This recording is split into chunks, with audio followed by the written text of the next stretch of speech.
first time I saw the theater was at Cub Scouts. So we went to Montgomery Theater and saw the CMT performance of Oliver. And then when I got out of the theater, I was so excited about that, and I wanted to do it. So I asked my parents, and they said I could.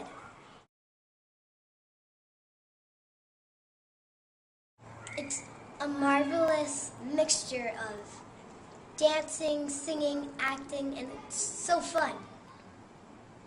Yay!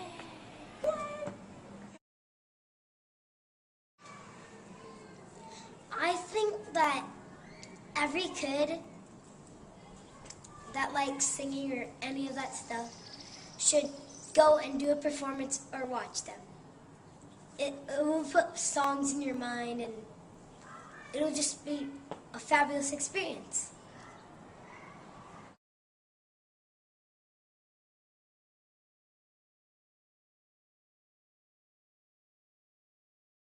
Awesome! Those really are Everett's words. He was a third grader at the time. I got involved with the symphony because I identified an opportunity to go for a Chase Community Giving Grant. Have you heard of those? Where you get votes online for your organization, your nonprofit, and then they give grants based on who people vote for. And the symphony was right in that perfect range, and it just so happened that they were about to launch an arts education initiative for Santa Clara County.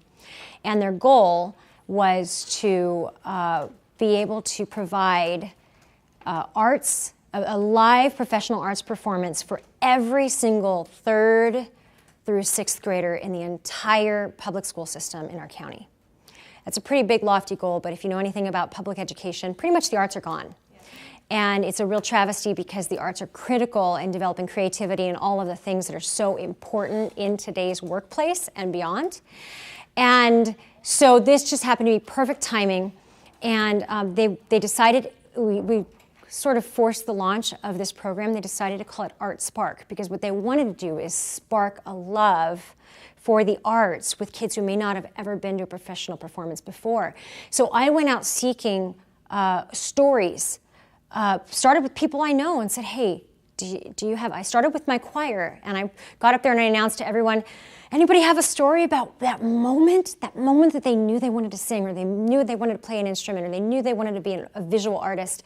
And I started with that. And then I realized that a friend of mine from my kid's school had a son who was really into acting. And I didn't really know how. And she said, oh my gosh, yeah, he went to this one performance, and at that performance, he was like, I have to do this. And there was my story. And so I put this up. This is my amateurist video. I'd never really done it before. I did it on just a little flip camera at the time. I now see everything I could have done differently. I'm much better now. But it didn't matter, because this was the most shared video that we used, and we used this as part of our campaign. People identified with the story of Everett because he had that moment. And the reason that he fell in love with acting was because he sat in the seat in an auditorium because he went with his Cub Scouts. Right? And that we could give that opportunity to every child, and so those kids that really identified with it could go and live their passion. We did in the campaign, 2,100 people voted for the symphony, specifically it was a symphony to launch this program. There was a 36% Facebook follower increase, so we gained likes to our Facebook page, which of course helps in the future marketing and things like that because of it. We got a $25,000 grant because we got all those votes, right? And then to date, 50,000 kids have been serviced because this program was launched. 50,000 kids in this valley have now seen a professional live performance. That video, when it's viewed, drives people to see Symphony Silicon Valley.